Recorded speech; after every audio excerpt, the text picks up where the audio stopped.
Hello.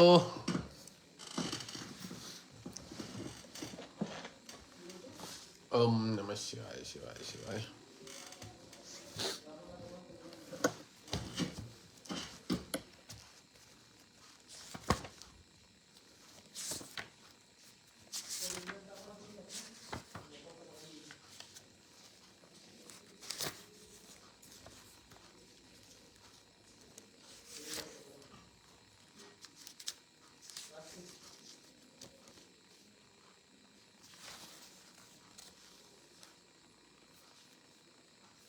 चलो जी, class चालू करेंगे अब हम।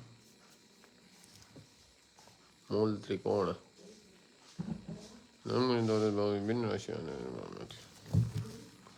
चलो, बैटरी चार्ज हो गई है और बैटरी चार्ज के बाद अब हम क्लास चालू करेंगे। ज्ञानेश्वर जी प्रणाम जी। मैं आ गया हूँ आश्रम पे, अभी थोड़ी देर पहले ही पहुँचा हूँ मैं। और जैकेट मस्त लग रही है पंडित जी, कौन है विज्ञानी जी? ये भैया गरीब आदमी हम लोग, सारा मैं थक गया हूँ बहुत ज़्यादा। मैं कलकत्ता गया था, कलकत्ता जो थक गया हूँ, अभी आया हूँ वापस। पंडित जी मित्र जी, परसों क्लास नहीं हुई थी हमारी, और कल भी ज़्यादा देर क्लास नहीं ले पाया हूँ, तो आज मैंने कहा थोड़ी क्लास ले लेते हैं। चलो, कल तो कारक भाव के बारे में बताया हुआ था और नोट्स तो वो मैंने जो पर्सनल बच्चे हैं उनको दे ही रखे हैं। और आज बात करते हैं कि कौन से घर को क्या बोला जाता है। नए नए मार्कर आए हैं, मैंने उस दिन में मंगवा रखे थे, जो बच्चे ला के नहीं दे रहे थे, अब ला के रख दिए उन्होंने नए मार्कर। तो आज नया वाला मार्कर इस्तेमाल करेंगे। मैं खुल जाए कहाँ से पी कहते यहाँ पे, ये तो खुल नहीं रहा।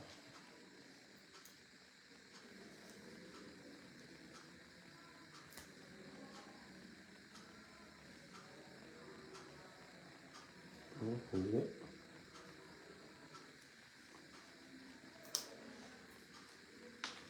खुल रहा है ये वाला। पन्नी चढ़ा रखी इसमें, नाखून में खराब हो गई इसकी माँ। चलो, वो कर रहे हैं, क्या कहते हैं इसको, तो कभी सूख के गाढ़ा सा हो गया।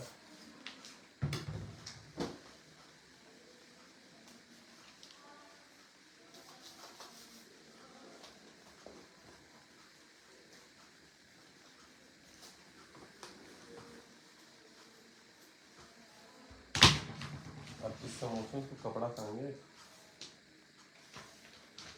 दिख तो रहा है ना वीडियो? देखते रहो, अभी आ रहा हूँ मैं, एक मिनट कपड़े से मोड़ते हैं इसको, फिर क्लास चालू करते हैं। कपड़ा था भाई, कपड़ा साला चूहा ले जाता है सब कुछ यहाँ पे।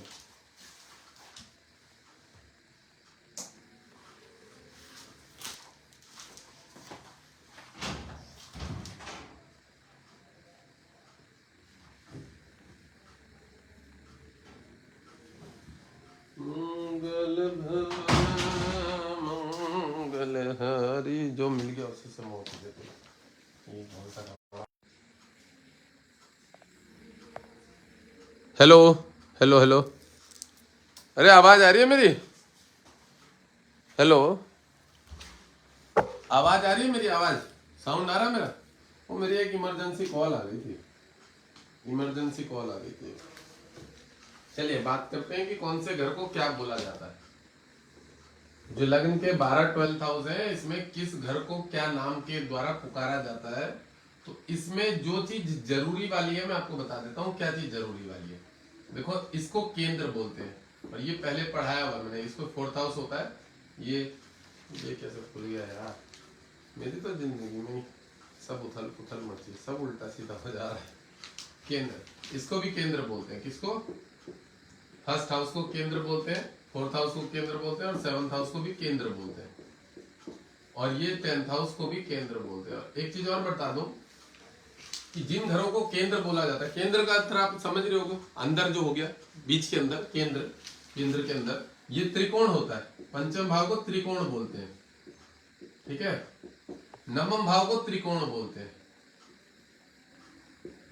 ट्रायंगल में आ गया ना, तो इसको तो केंद्र बोल दे क्योंकि अंदर आ गया, और ये दो त्रिकोण हो गए, लास्ट के दो घर त्रिकोण। त्रिकोण में यही दो घर होते हैं। अब देखो इस केंद्र वाले घर को, इस घर को मारक भी बोला जाता है। सप्तम भाव मारक होता है, जैसे मारक घर बोलते हैं ना, मारक, मारक, मारक माने जो कष्ट देने वाला ग्रह होता है। और इस सेकंड भाव को भी मारक बोला जाता है, ठीक है। मेरी आवाज आ रही कि नहीं आ रही? मैं यहाँ पे साउंड आ रहा है ना मेरा? हेलो, कौन कौन देख रहा है यहाँ पे? साउंड आ रहा है भाई, बता देना। देखो क्या लिखा हुआ, अब इसके बारे में यहाँ पे पढ़ा देते हैं कि इसमें किस किस चीज को बोला जाता है। एक तो त्रिकोण होता है, एक केंद्र होता है। तो ये त्रिकोण और केंद्र मैंने समझा दिया। तो मेन यही दो चीजें ज्यादातर इस्तेमाल में आती है ज्योतिष से संबंधित फलादेश करने में, कि आपके केंद्र में, आपके त्रिकोण में। अब जो पराक्रम का घर, तीसरा घर होता है, उसको यहाँ आपोक्लीम बोला जाता है। आपोक्लीम, आपोक्लीम बोला तो जाता है इस घर को, पर इससे संबंधित जो है पन्थर, पन्थर आपोक्लीम, मतलब इस भाषा को इस्तेमाल नहीं किया जाता ज्यादा। आपोक्लीम के घर में बैठा हुआ ये सब, और तथा मारक। तो मेन जो चीज तीन इस्तेमाल होती है वो कौन कौन सी होती है? मेन ये तीन चीजें ज्यादा इस्तेमाल होती हैं। क्या?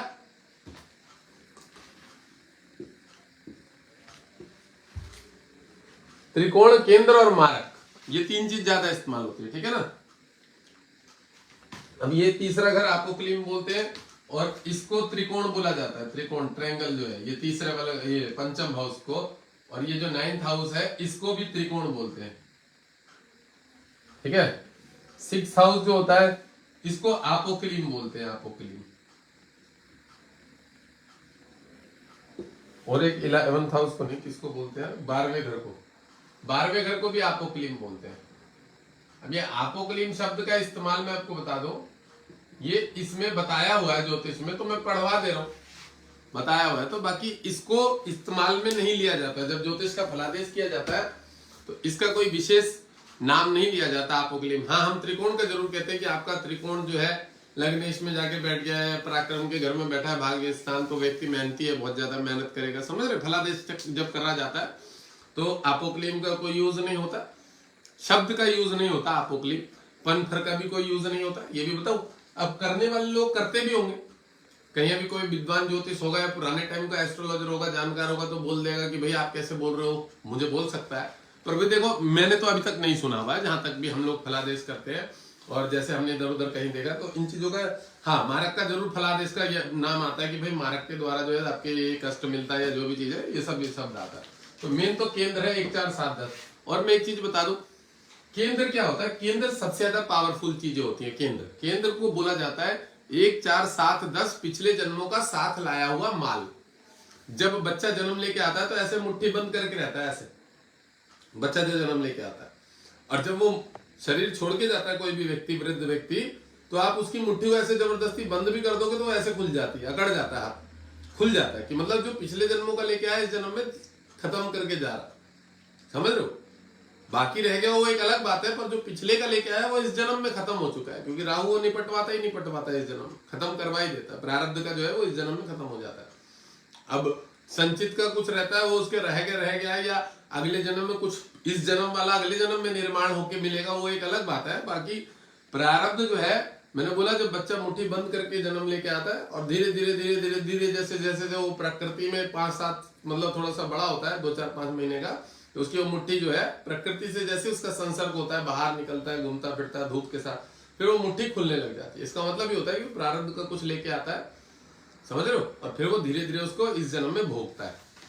अब 1 4 7 10 जो घर होते हैं, ये होता है, क्या होता है कि साथ लाया हुआ माल, मतलब ये इतने ज्यादा बलवान होते हैं कि ये चीज उसको देगा ही देगा कष्ट। अब यहाँ के जो भी मालिक है, जो भी इस घर पे बैठा है, इस घर पे, वो 100% बलवान माना जाता है। त्रिकोण 75% बलवान माना जाता है। ये ज्योतिष की किताब में नहीं है, और ये एक प्रैक्टिकली अनुभव मेरा भी है और मैंने कहीं कहीं दूसरी किताबों में पढ़ा हुआ है, तो मैं ये भी चर्चा यहीं पे बता रहा हूँ, जो पढ़ने वाले विद्यार्थी समझिएगा उसको। ये 75% पावरफुल होता है और ये भी 75% पावरफुल होता है। और ये जो घर होते हैं ये 100% बलवान होते हैं, 100%। मतलब ये अब यहाँ अगर रोग का मालिक है ये वाला, कोई रोगेश हो गया आपका लग्नेश रोग के घर में, तो वो आपको रोग देगा ही देगा, 100% देगा। मतलब ये घर बहुत पावरफुल होते हैं, ये वाले घर 100% पावरफुल होते हैं। कौन? ये केंद्र वाले जो तीनों चारों घर है, ये बहुत बलवान होते हैं। अब एकादश भाव को क्या बोला जाता है? पनफर बोला जाता है। एकादश भाव को पनफर बोला जाता है। और कौन रह गया? ये केंद्र हो गए। मारक मैंने बताया कि ये दो घर मारक होते हैं, एक ये वाला घर और एक ये वाला घर। ये सप्तम भाव, ये मारक होता है और एक ये मारक होता है। हेलो, ठीक है। इनको केंद्र बोला जाता है और इसको मारक बोला जाता है, ठीक है। और इसको त्रिकोण बोला जाता है। इसको अपोक्लिम और इसको अपोक्लिम और इसको अपोक्लिम, किसको? तीसरे, छठे और 12वें को। और एक ये वाला पनफर का घर है, इसको पनफर बोला जाता है, सिर्फ एक एकादश भाव को। और भी एक दो घरों को पनफर बोला जाता है, वो किसको बोला जाता है? इस अष्टम भाव को पनफर बोला जाता है। तो पनफर का मैंने पहले भी बताया कि पनफर का कोई यूज नहीं होता है विशेष, अष्टमेश ही बोला जाता है। बाकी इसमें नाम रखा हुआ है तो मैंने कहा पढ़वा देते हैं, उसमें पढ़वाने में हमारे कुछ नहीं जा रहा, ठीक है। पनफर लिख लीजिएगा आप, जो है पनफर, ठीक है। और एक घर को और पनफर में जोड़ा गया है, किसको जोड़ा गया है? पनफर। मारक को भी इसको भी पनफर बोलते हैं, मारक को भी पनफर बोलते हैं। अब यहाँ क्यों लिखा हुआ है? इसको यार मारक ही छोड़ दो, उसको नहीं पढ़ाएंगे। सालों ने क्या क्या भर रखा, डबल डबल क्यों लिख दिया? त्रिकोण और आपोक्लिम, तीसरा छठा। आपोक्लिम का अर्थ क्या है? मैं पढ़ लेता हूँ, देख लेता हूँ। वो मारक कहा जाता है, नीचे दिए गए त्रिकोण केंद्र आपोक्लिम। चूतिया ही है कोई जिसने सब लिखा हुआ है डबल डबल करके। इसमें समझेगा कोई क्या कैसे? ये तो मुझे भी दिख रहा है कि तुमने इसमें डबल डबल लिख दिया है। भाई इन्होंने लिख दिया है कि इसमें मारक भी लिख दिया, इसमें पनफर भी लिख दिया, तो पर इसका मतलब क्या है? या तो उसको मारक भी लिखो या पनफर, या उसका पूरा का पूरा भावार्थ बताओ कि क्यों लिखा हुआ है पनफर, किस तरीके से लिखा हुआ है वहां पे, उसका क्या अर्थ है, ये भी तो बताना चाहिए ना। कुछ विद्वानों के मतानुसार द्वितीय तथा दशम भाव को पनफर एवं तृतीय तथा एकादश भाव को आपोक्लिम। ये हमारे मतलब की चीज नहीं है, इसे पढ़ के और बुद्धि भ्रष्ट होनी है, फायदा कुछ नहीं, मैं ये भी बता दूं, ठीक है। क्योंकि ये वही वाली बात हो गई कि कुछ विद्वान राहु को मिथुन राशि पे उच्च का मानते हैं, कुछ राहु को वृष राशि पे उच्च का मानते हैं, कुछ उधर धनु पे और वृश्चिक पे केतु को उच्च का मानते हैं, जबकि उसका लेना देना कुछ भी नहीं है। ये भी बता दो, फल वो दोनों ही राशि पे अच्छा देता है, वृष पे भी अच्छा देता है राहु, और मिथुन पे भी अच्छा देता है, और उधर वो बिल्कुल धनु केतु पे, वृश्चिक और धनु पे दोनों पे अच्छा देता है, जो वो है केतु है। तो ये विद्वान अपने अपने मतानुसार मानते हैं, क्योंकि कुंडली में उसका अच्छा अच्छा योग देखा गया, इसलिए मानते हैं। तो इसी हिसाब से यहाँ पे लिख दिया गया कि कुछ विद्वान मतानुसार द्वितीय तथा दशम भाव को, तो द्वितीय और दशम भाव को अगर मान लो पनफर बोला भी जाए, एवं तृतीय तथा एकादश भाव, तृतीय और एकादश भाव को आपोक्लिम माना जाए, कुछ अन्य विद्वान षष्ठ मां, ये तो इन्होंने बुद्धि को भ्रष्ट करने का काम किया हुआ, ये सब हमारे मतलब की चीज नहीं है। आपोक्लिम, इस आपोक्लिम को हटाई दो और इस पनफर को हटाई दो, मैं तो ये बोलूंगा। त्रिकोण, केंद्र और मारक को पकड़ के रखो, त्रिकोण, केंद्र और मारक को पकड़ के रखो। मैं दोबारा से लिख देता हूँ, आपोक्लिम और पनफर का कोई यूज नहीं होता ज्योतिष में, मैंने तो कभी नहीं देखा, ठीक है। तो इसलिए इस चीजों को हम नहीं पढ़ाएंगे, फालतू की जबरदस्ती की चीजें। और जबरदस्ती की चीजें जितनी है मैंने देखा, जो पढ़ के बैठा वही लोगों को मिसगाइड कर रहे हैं, इसलिए शांति से सीखना चाहिए। लग्न द्वितीय, तृतीय, चतुर्थ, पंचम, sixth, seventh, 8th, 9th, 10th, 11th, 12th। अब देखो ये मैंने भाव के कारक ग्रह बता दिए, कौन किस भाव का कारक ग्रह, कल की क्लास में भी बता दिया, पहले भी बता रखा, ठीक है। लग्न का सूर्य होता है, द्वितीय भाव का जो होता है वो गुरु होता है, तीसरे भाव का मंगल होता है, चतुर्थ का चंद्रमा भी होता है, बुध भी होता है, पंचम का गुरु कारक ग्रह होता है, इसका मंगल और शनि होता है, छठे का रोग ऋण शत्रु कर्जा देना, सप्तम भाव का पत्नी का घर होता है, पत्नी का घर शुक्र होता है, अष्टम मृत्यु का घर आयु व्याधि संकट, इसका शनि होता है, नवम धर्म कर्म विद्या तीर्थ प्रवास पिता का स्वभाव, और ये हमारा आध्यात्मिक घर है। और नवम भाव माने हमारे सब कुछ उन्नति, अच्छा हमारा सब कुछ सौभाग्य भाग्य, तो ये जो है इसका गुरु कारक ग्रह। दशम भाव का कारक सूर्य है, मंगल है, गुरु है, बुध है, शनि है, 5 ग्रह दशम भाव के कारक ग्रह मान लो, ठीक है। एकादश का कारक गुरु ही है और इसका शनि है। तो ये सब चीजें मैं कल बता चुका हूँ। ठीक है, अब हमने इसको क्या बोला, केंद्र, केंद्र, इसको क्या बोला, 4 नंबर को केंद्र, 7 नंबर को केंद्र और 10 नंबर को केंद्र। ठीक है, मारक घर में मैंने क्या बोला, एक सप्तम भाव को भी मारक बोला जाता है, सप्तम भाव को मारक और द्वितीय भाव को मारक बोला जाता है, मारक। ठीक है, ये 2 घर तो मारक होते हैं। त्रिकोण पंचम को बोला जाता है और नवम को त्रिकोण बोला जाता है। ठीक है, चलो, और अष्टमेश वष्टमेश पन्फर आपको क्लीन पढ़ने की कोई जरूरत नहीं है, मैं नहीं भाई लोगों को ऐसी चीजें पढ़ाऊं जिसमें डिस्टर्ब हो। मूल त्रिकोण की बात करते हैं, चलो इसको मिटो देते हैं, लिख लेना है सब, बस इतना ही है और कुछ नहीं है सब में। अब बात करते हैं दूसरा, त्रिकोण, केंद्र, मारक, ये 3 चीज ही लिखना, आपको क्लीन पन्फर पढ़ने का कोई लाभ नहीं है। आज तक उसका भी कोई मुझे रिस्पॉन्स नहीं दिखा है, कुछ आपको क्लीन शब्द ये पन्फर हो गया। मूल त्रिकोण, मूल त्रिकोण का अर्थ पता है क्या होता है,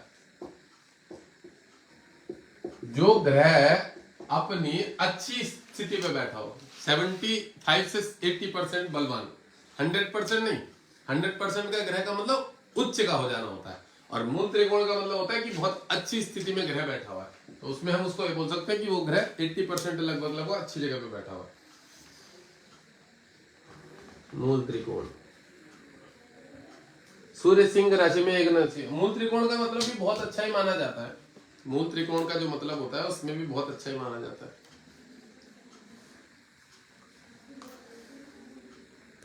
तो मैं बता देता हूं कौन सा ग्रह किस राशि में बैठा हुआ, कितनी डिग्री का होगा, मूल त्रिकोण का होता है, यह स्वग्रही होता है, क्या बलवान होता है, वो सब बताया। चार्ट बनाने की जरूरत पड़ेगी ना? नहीं, अभी तो लिखने की जरूरत पड़ेगी, पहले लिखने की जरूरत पड़ेगी फिर चार्ट बनाने की जरूरत पड़ेगी। तो हम जो पहले लिखने वाली जरूरत है, चलो उसको, सूर्य जो होता है, सूर्य सिंह राशि में 1 से 20 डिग्री तक, सूर्य सिंह राशि में 1 से 20 डिग्री तक मूल त्रिकोण अंश तक।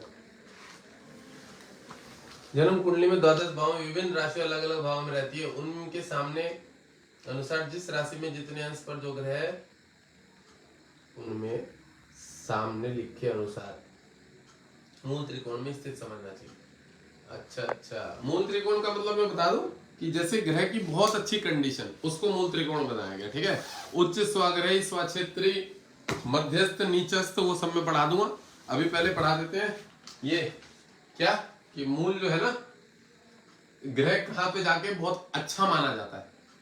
ठीक है, अच्छा मतलब अच्छी कंडीशन में, तो सिंह राशि में जो सूर्य है 1 से 20 अंश तक जो होता है, ये 1 से 20 अंश तक मूल त्रिकोण, ठीक है, मतलब बलवान माना जाता है, ये पकड़ चलो, क्योंकि उच्च मेष राशि पे तो सिंह सूर्य उच्च का होता ही होता है मेष राशि पे, तो वहां पे भी डिग्री वाइज देखा जाता है, पर अगर वो 1 से 20 डिग्री तक बैठा हुआ है खुद की राशि में, सिंह राशि में सूर्य बैठा है, तो वो और बलवान हो जाता है, अच्छा माना है।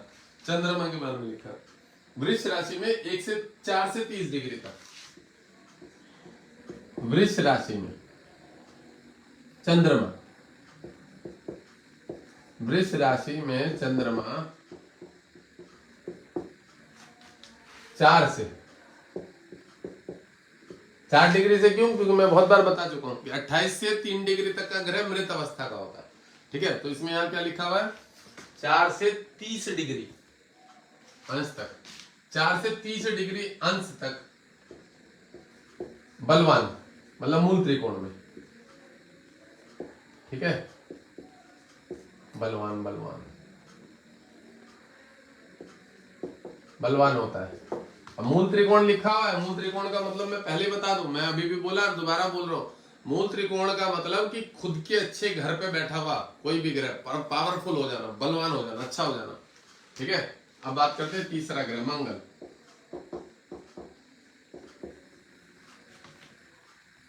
मेष राशि में 1 से 18 अंश तक, मूल त्रिकोण का मेष राशि में 1 से 18 अंश तक का अगर मंगल बैठा हो तो वो मूल त्रिकोण का होता है। मेष राशि में 1 डिग्री से 18 डिग्री तक बलवान, बलवान मतलब मूल त्रिकोण का। मूल त्रिकोण एक अवस्था है ग्रह की, वही अगर देखो मंगल मंगल की राशि पे बैठा है तो स्वग्रह ही हो गया, पर वही अगर 27 डिग्री का है तो वो बलवान नहीं है, बात समझ रहे हो, वो कमजोर है। और वही अगर 1 से लेकर 18 डिग्री तक का तो वो बलवान है मूल त्रिकोण में। डिग्री का भी रिस्पॉन्स देखा जाता है, तो वो चीज भी समझने के लिए इसलिए इसकी पढ़ाई में ये चीज नॉलेज रखनी चाहिए। बुध जो है ये कन्या राशि का होगा मेरे साथ। हाँ, कन्या राशि में 1 से 15 डिग्री तक का बुध कन्या राशि में 1 से 15 डिग्री तक का बलवान। बलवान मतलब मूल त्रिकोण। ठीक है, अब बात करते हैं हम गुरु की, बृहस्पति। गुरु उसके बारे में होता है क्या? नहीं, धनु राशि में 1 से 13 अंश तक का गुरु धनु राशि में। धनु राशि में अब देखो, कोई अगर वहां कमेंट कर रहा हो उच्च का नीच का, ये उच्च का नीच का नहीं है, ये ग्रह की अवस्था है कि जहां पे बैठा हुआ है, इन राशियों में बैठा हुआ है, इन राशियों में बैठा हुआ कौन सा ग्रह अच्छा माना जाता है, बढ़िया माना जाता है। ठीक है ना, उच्च का तो होता ही होता है, उच्च का तो और बहुत ज्यादा अच्छा होता है, पर मूल त्रिकोण का मतलब पहले ही मैंने बोल दिया कि मूल त्रिकोण का होने का मतलब कि वो 80% पावरफुल है, 80%। गुरु धनु राशि में 1 से 13 है, हाँ 1 से 13 अंश तक, 1 से 13 अंश तक बलवान मूल त्रिकोण बलवान होता है। अब बात करते हैं छठे चीज शुक्र पे। 6 नंबर शुक्र का ही होता है। शुक्र जो है वो तुला राशि में 1 से 20 अंश तक। शुक्र तुला राशि में 1 से 20 अंश तक बलवान मूल त्रिकोण होता है। चलो ठीक है, समझ लेना, शुक्र तुला राशि में 1 से 20 अंश तक बलवान होता है। चलो, सूर्य हो गया, सूर्य सिंह राशि में 1 से 20 डिग्री तक। उसके बाद बुढ़ा हो जाएगा, अगर ये उसके बाद जाएगा तो मूल त्रिकोण से हट जाएगा, फिर वो थोड़ा हल्का हो जाएगा, कमजोर हो जाएगा। वही वृष राशि चंद्रमा 4 से 30 अंश, यही 1, 2, 3 डिग्री का होगा तो फिर वो बलवान नहीं माना जाएगा, मूल त्रिकोण का नहीं होगा वृष राशि। उच्च का होगा पर 1, 2, 3 डिग्री का होगा तो शायद उच्च का होके भी उतना ज्यादा अच्छा काम नहीं करेगा, पर यही 4 से 30 डिग्री चंद्रमा ने तो बहुत ज्यादा समय लिया हुआ है। 4 से 30 डिग्री मतलब मात्र 1 डिग्री, 2 डिग्री और 3 डिग्री नहीं लिया हुआ इसने, और 28 नहीं लिया हुआ और 29 नहीं लिया हुआ, नहीं हाँ 28, 29, 30 तक नहीं, ये तो लिया हुआ है। 1 से 3 डिग्री तक का नहीं लिया हुआ, बाकी तो 4 से 30 तक तो पूरा पूरा ही बलवान है। तो ये 3 अंश मात्र नहीं रखे जिसमें कि 1, 2, 3 अंश तक। ठीक है, डिग्री कैसी होती है मैं ये भी बता दूं। जैसे पूरे ब्रह्मांड को 360 डिग्री में बांटा गया है, पूरे ब्रह्मांड को, तो एक राशि कितना 30 डिग्री 30 अंश को अपनी पावर में लेता है, एक राशि जो है, एक राशि। ठीक है, तो 30 अंश में ये है कि जब चंद्रमा जिस जगह पे बैठा हुआ है, समझ रहे, तो वो कितनी डिग्री का उस समय में 18 डिग्री का है, तो वो पावरफुल है, पूर्ण चंद्रमा बोल सकते हैं कि उसकी आकृति बढ़ी हुई है उस समय 18 डिग्री का, क्योंकि 15 डिग्री का जो ग्रह होता है ना वो पूर्ण बलवान माना जाता है, पूर्ण बलवान 15 डिग्री का। ठीक है, और अगर वो 4, 5, 6 डिग्री का है तो वो कमजोर है, एक तरह से किशोर अवस्था का, जन्म ही लिया उसने। और 28 डिग्री से 3 डिग्री तक का ग्रह मृत अवस्था का, मरा हुआ। 22 से 28 तक का वृद्ध अवस्था का, बुढ़ा। ठीक है, और 3 डिग्री से के बाद 4 डिग्री से 9 डिग्री के बीच का जो ग्रह है वो किशोर अवस्था का। 9 से 22 डिग्री युवा अवस्था, जवान अवस्था। चलो चलो, अब इसके बाद शनि के बारे में बता देते हैं।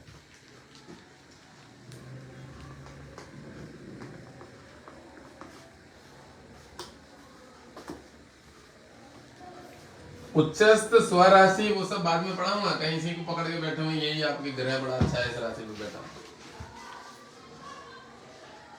शनि कुंभ राशि में 1 से 20 अंश तक।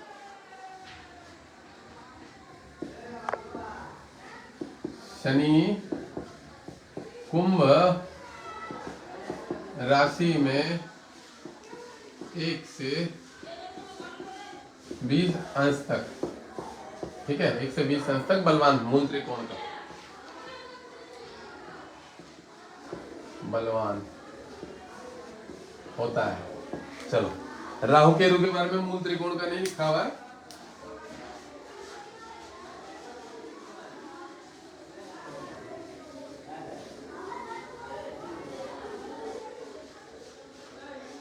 चलो, अब जो मैंने पढ़ाया हुआ है ये तो पढ़ ही लेना, अब मैं इसका एक बोधक चक्र भी बना के दे देता हूँ कि इसको बोधक चक्र कैसे बनता है वो भी बता देता हूँ।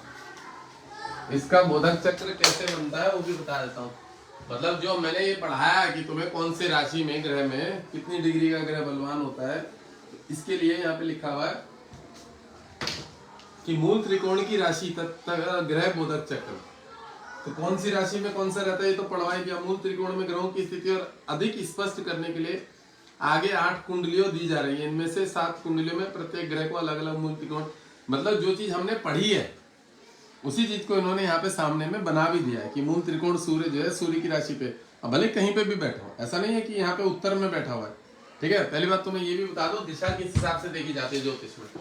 चार जो जैसे चार्ट है, ये जो लग्न है ये तो ये जो है उत्तर दिशा होती है, ये वाली ये पूरब होती है। हमेशा याद रखना, लग्न जो पूरब होता है ये दक्षिण होता है। जैसे शरीर स्वास्थ्य मतलब हम लोग, और ये पश्चिम होता है।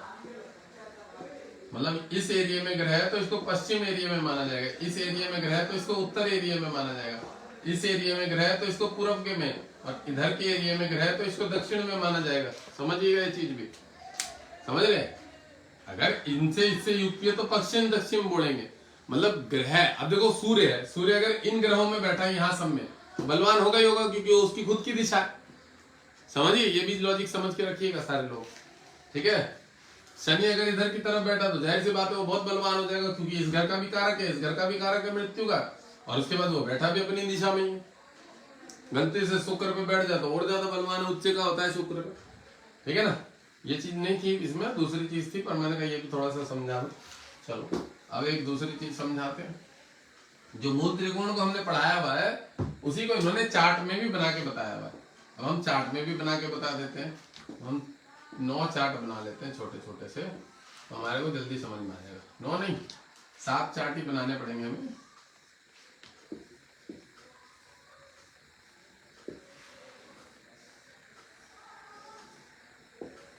और कोई व्यक्ति मुझे भी फोन कर रहा था, क्या कह रहा था, जी मेरे बारे में बता दो थोड़ा सा। मैं तू बढ़िया आदमी है, लाइन में मेरे को फोन कर रहा हो, कह रहा मेरे बारे में बता दो। बाद में बात करना मेरे को जब लाइव बंद होता। अरे यार ये क्या बता दिया मैंने, ऐसे बनता है। मैं भी मूर्ख हो जाता हूँ कभी कभी, कभी मैं भी, मेरी भी दिमाग काम नहीं करता। चलो जैसे भी बना देते क्या है। देखो मूल त्रिकोण संबंधी जो हमने बात पढ़ी है अभी कि सूर्य, मूल त्रिकोण, बोधक चक्र, बोधक, बोधक माने जानकारी, बोधक शब्द का अर्थ हो गया जानना, बोधक ग्रह चक्र, ग्रह चक्र। तो अब हमने यहाँ पे बात करी सूर्य की, तो चलो 1 2 3 4 होगा, यहाँ पे 5 थोड़ी होगा, 4 5 6 7 8 9 10 11 12। अब बात हुई सूर्य ग्रह की। तो सूर्य जो है कहाँ पे मूल त्रिकोण में बलवान रहता है, अपनी खुद की पंचम भाव की, मतलब सूर्य की राशि पे, सिंह राशि पे बैठा हुआ। तो सिंह राशि कहाँ पे आई हुई है, यहाँ पे। अब ये सिंह राशि भले ही कहीं पे भी चले जाए, ऐसा नहीं है कि ये सिंह राशि है। अगर यहाँ पे 9 नंबर होगा, 10 11 12 1 2 3 4 5, तो ये जो 5 नंबर यहाँ पे आएगा उस पे भी अगर सूर्य बैठा हो तो भी वो मूल त्रिकोण में बलवान होगा। तो अब सूर्य यहाँ पे है इस समय सिंह राशि पे, क्योंकि मूल त्रिकोण में पड़ा है। अब हम चंद्रमा के बारे में देखते हैं। तो यहाँ हमने इसको जैसे 8 नंबर ले लिया, इसको 9 ले लिया, इसको 10 ले लिया, इसको 11 ले लिया, 12 ले लिया, इसको 1 2 12 के बाद 1 2 से चालू होगा, कहीं कोई 13 14 बैठा दे, पहले बता दूं।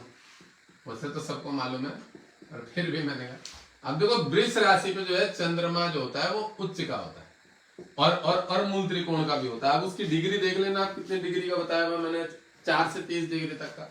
अब यहाँ मंगल के बारे में देख लेते हैं। ये मतलब बोधक चक्र है, वैसे तो हमने पढ़ ही लिया है, पर यहाँ पे जो बताया गया, और इससे एक चीज क्लियर हो जाएगी कि नंबर कहीं पे भी हो, जैसे यहाँ मैंने एक ही नंबर डाला था सूर्य के लिए, मतलब 1 नंबर, तो 5वां अगर यहाँ आया तो इस पे बलवान होगा। पर नंबर कोई भी हो तो 5 नंबर अगर इसको सूर्य को मूल त्रिकोण देंगे, यहाँ पे भी सूर्य बलवान होगा, यहाँ पे भी 12वें पे भी बलवान होगा। सारे 12 ग्रहों में बलवान होगा कोई भी ग्रह, भले ही लग्न कुछ भी पड़े। बात समझ, चंद्रमा अगर 2 नंबर पे बैठा तो बलवान माना जाएगा। उसकी डिग्री देख लेना कितनी डिग्री से कितने डिग्री तक।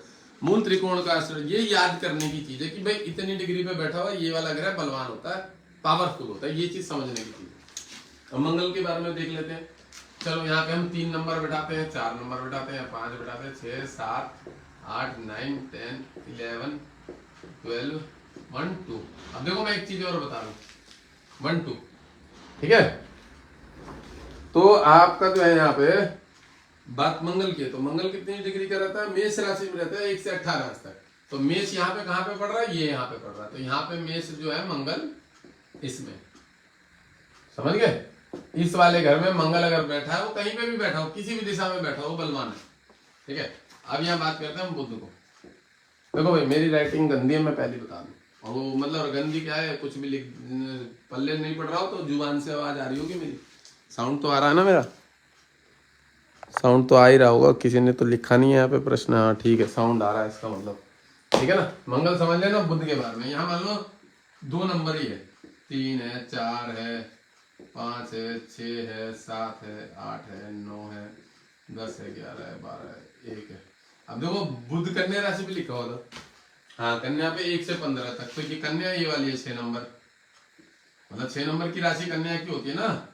यहाँ पे बैठा हुआ बुध जो है वो मूल त्रिकोण का अपने घर पे बैठा हुआ, ये समझ लो खुद का अपना उसका बलवान है। अब गुरु जो है वो किस पे होता है, धनु राशि पे। तो यहाँ मान लो 9 नंबर है, यहाँ 10 है, यहाँ 11 12 1 2 3 4 5 6 7 8। अब 8 जो है, और ये गुरु जो है, और गुरु हो गया तुम्हारा 9 नंबर पे ना, धनु राशि पे गुरु। तो यहाँ बैठा हुआ मूल त्रिकोण का। गुरु कितनी डिग्री का है, 1 से 13 डिग्री। तो 1 से 13 डिग्री तक का जो ग्रह है वो आप पढ़ लेना, 1 से 13 डिग्री। अब शुक्र जो है, शुक्र किस में बैठा रहता है, मीन 1 2 3 4 5 6 7 8 9 10 11। अब देखो शुक्र जो है तुला राशि पे बताया गया, तो तुला राशि कहाँ है, ये अष्टम भाव में, ठीक है। यहाँ पे बैठा हुआ मूल त्रिकोण का होता है, मतलब बलवान हो गया शुक्र। अब कौन बाकी है, शनि देवता जी बाकी है, तो उनको बहुत छोटा सा जगह देंगे हम, क्योंकि ठीक है। तो शनि जी, शनि देव किस पे मूल त्रिकोण के माने गए हैं, कुंभ राशि पे। हाँ कुंभ राशि में 1 से 20 तक, वाह। तो 11 नंबर ही लिख देते हैं यहाँ पे। 11 नंबर हम कहीं पे भी लिखते हैं, बात समझ रहे हो। वो वहां पे बैठे हैं अगर अपने घर में, तो मूल त्रिकोण के बलवान माने जाएंगे। 4 5 6 7 8 9 10। अब देखो यहाँ 11 नंबर ये वाला लग्न वाला, तो यहाँ बैठे हुए शनि जो है लग्न में, या जहाँ पे भी बैठे हो, किसी भी घर में बैठे हो, तो वो उसमें मूल त्रिकोण के माने जाएंगे। ये इसमें बोधक चक्र थे, तो मैंने कहा मैं भी बता देता हूँ, जब बोधक चक्र इन्होंने लिखा ही दिया इतना ज्यादा वो ग्राफ करके। वैसे तो मैंने शुरू में अभी पढ़वा ही दिया है सारी चीज, तो चार्ट भी हमने बना के देख दिया। मैंने इसलिए भी समझा दिया, इसमें थोड़ी सी और कुछ समझने में ये आया, थोड़ा सा फायदा मिला कि ग्रह जो है वो भले कहीं पे भी चला गया हो, मतलब जो नंबर है उसका भाव में, किसी भी भाव में जाके बैठ गया हो, पर वो अगर अपने घर पे बैठा हुआ जहाँ पे वो बलवान मूल त्रिकोण का होता है, तो बलवान नहीं माना जाएगा, किसी भी दिशा में बैठा। और मैंने दिशाओं संबंधित भी थोड़ा सा नॉलेज दे दी कि कौन से ग्रह जो किसकी क्या कौन सी दिशा होती है, ठीक है ना। वो दिशाओं में जो सबसे ज्यादा बलवान पावरफुल दिशा होती है वो पूरब की होती है, ठीक है। उसके बाद उत्तर की होती है, उसके बाद बोल सकते हैं कि हम पश्चिम जो है वो बलवान है, फिर उसके बाद लास्ट में बोल सकते हैं कि दक्षिण सबसे ज्यादा जो है कमजोर है एक तरह से, ठीक है ना। चलो अब आगे की चीज पढ़ते हैं। आगे की चीज में क्या लिखा है, मूल त्रिकोण की हो गई, ग्रहों की उच्च तथा नीच स्थिति। अब ग्रहों की उच्च और नीच स्थिति के बारे में पढ़ेंगे। ग्रहों की उच्च माने उच्च लिखा हुआ है, उच्च तथा नीच स्थिति, मतलब किस स्थिति में ग्रह उच्च और नीच के होते हैं वो पढ़ाएंगे। सूर्य मेष राशि में 20 अंश तक उच्च का माना जाता है। सूर्य जो होता है वो उच्च का होता है मेष राशि में, मेष राशि में 20 अंश तक। 20 है 10 है, सारा 10 लिखा हुआ, 20 लिखा हुआ, 10 लिखा है, 10 डिग्री 10 अंश तक उच्च का माना जाता है। ये कहां से कहां तक है, 10 अंश पर।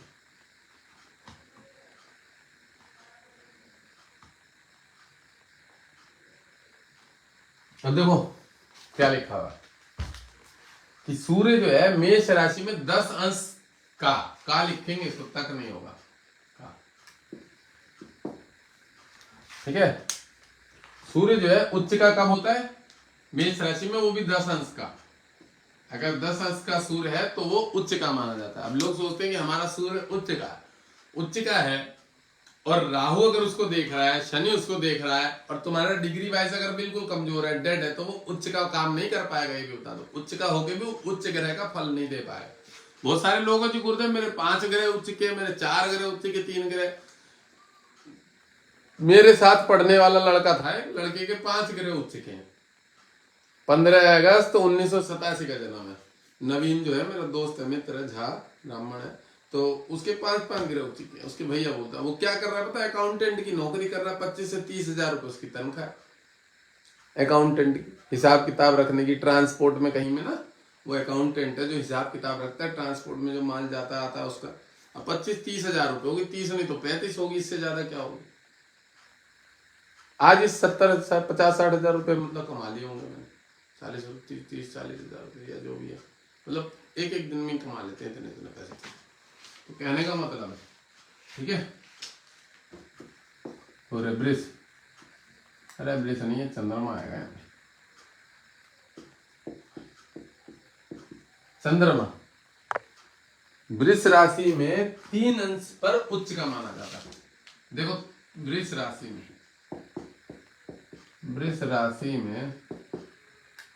3 अंश पर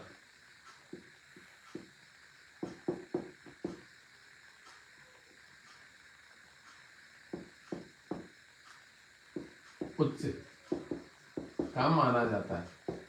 अब देखो चंद्रमा वृष राशि में, ऐसा नहीं है कि ये उच्च का बोला हुआ है, 3 डिग्री का।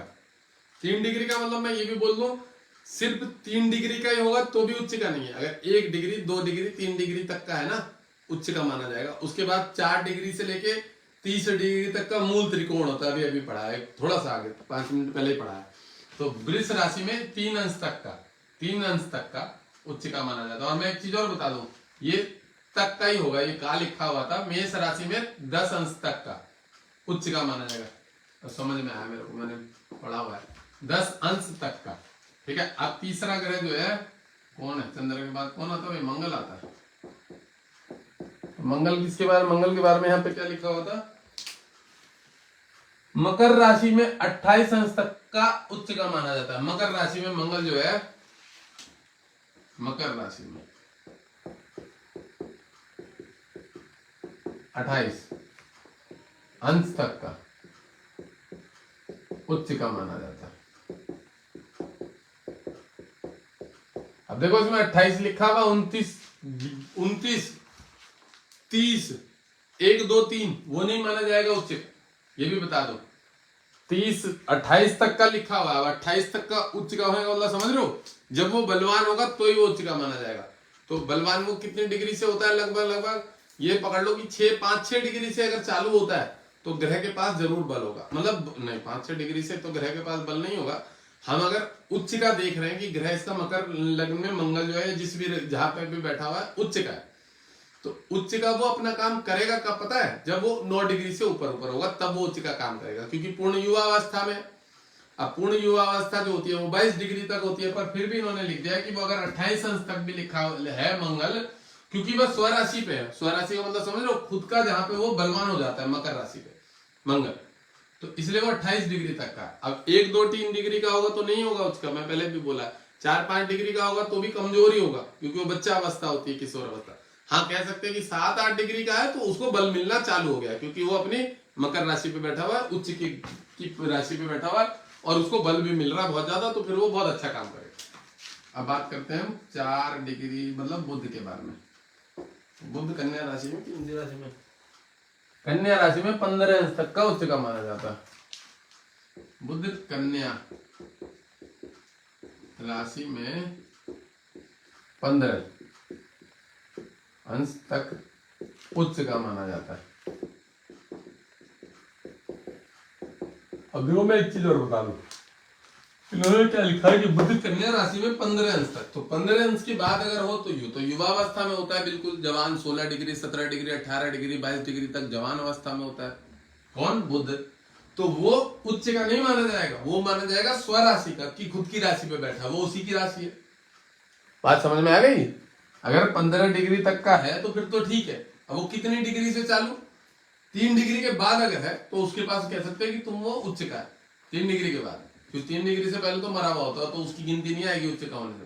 3 डिग्री के बाद है अगर, तो भी उच्च का बोल सकते हैं कि वो अपना अच्छा काम करेगा, बहुत ज्यादा अच्छा। और अगर वो पूर्ण रूप से बलवान है, मतलब 9 डिग्री के ऊपर है, 9 डिग्री 10 11 12 13 14 15 डिग्री तक, तो फिर वो बहुत बलवान है बुध कन्या। फिर वो अकाउंट संबंधित क्षेत्र हो गया, सीए हो गया, चार्टर्ड अकाउंटेंट हो गया, या लॉयर हो गया, या ज्योतिष हो गया, या वेदज्ञ हो गए, या पढ़ाने वाले अध्यापक हो गए, टीचर हो गए, या ज्योतिष से संबंधित विद्या संबंध पत्रकार हो गया, या जो भी उसका क्षेत्र होगा, ऑनलाइन कोई शॉप करने वाला होगा, लिखाई पढ़ाई का कोई काम करने वाला अकाउंटेंट हो गया, टैली अकाउंटेंट। तो बुध अगर मैंने बताया कि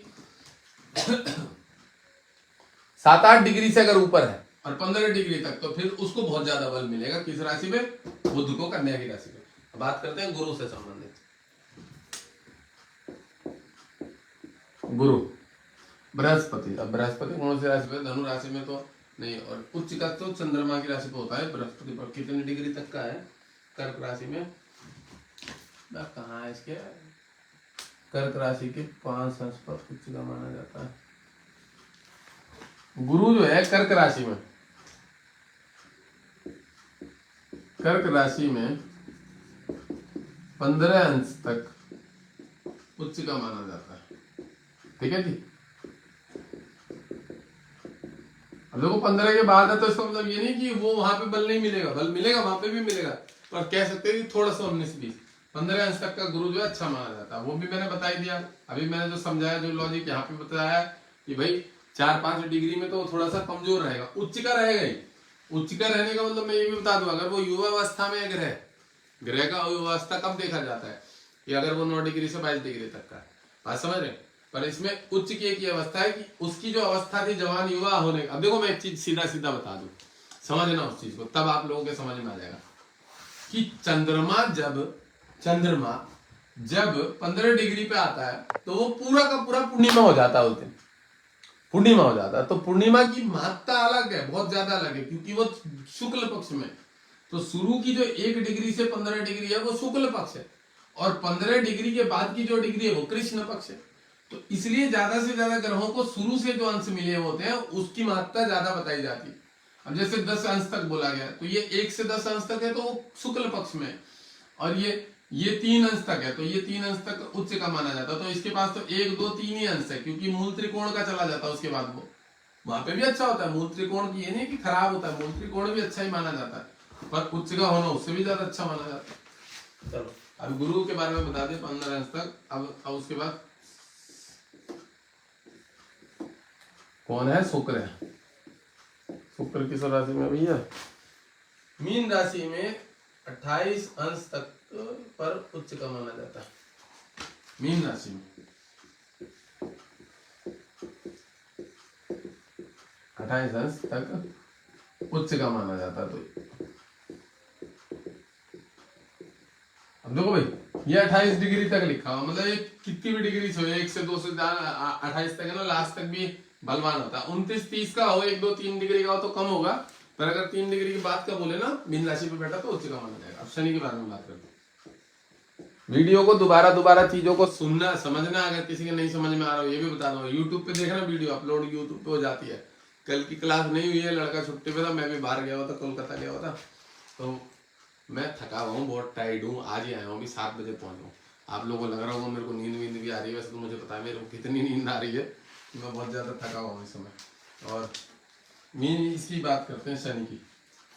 शनि जो है यहाँ पे तुला राशि में 20 अंश पर उच्च का माना जाता है। शनि तुला राशि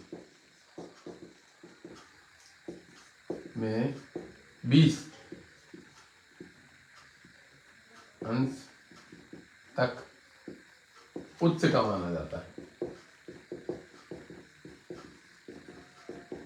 अब देखो एक चीज और बता दो, यहाँ पे 20 अंश तक लिख दिया, तो इसका मतलब यह है कि अगर 21-22 का होगा तो वो उच्च का नहीं होगा, समझने वाली चीज है।